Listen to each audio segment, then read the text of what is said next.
Glyphosate is probably used more than it is anywhere else in the state of Florida.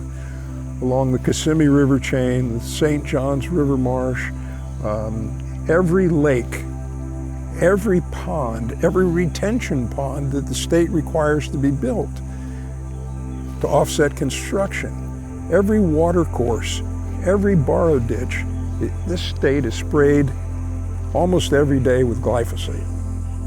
What underlies this part of the state is an aquifer, which is basically a sponge holding water. That glyphosate has to permeate into the aquifer, which is our drinking water, our swimming water. All that stuff that they spray out there has every good chance of winding up in the Indian River and the Mosquito Lagoon. The St. Johns River used to have eelgrass so thick that you almost couldn't wade through it. And that eelgrass was the home of everything.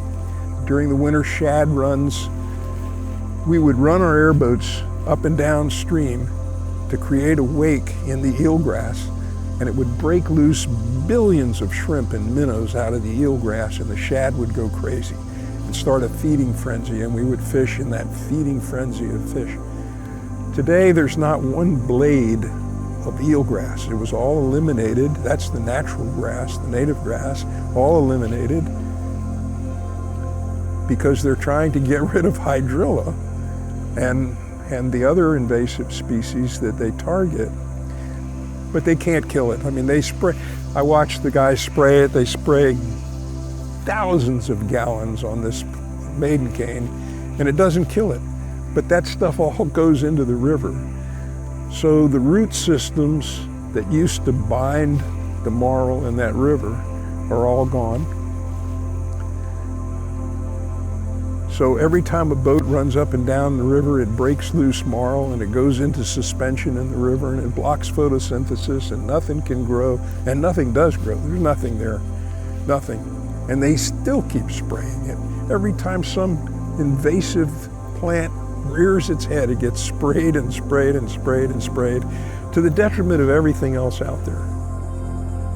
We've been unable to handle the problem of invasive aquatic vegetation in a way that will benefit Florida. We've now, I guess we've been using chemicals maybe since the 70s.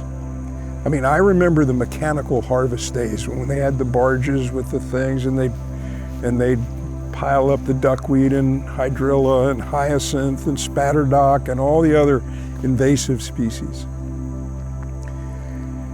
They would actually pile it up and it would rot, which was offensive to a lot of people.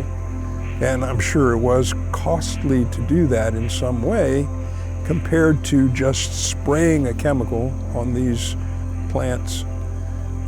What's truly costly is what the chemicals do to the environment, and that cost can never be redeemed. The environment, once it's gone, the struggle to replace it is endless and often unsuccessful, mostly unsuccessful.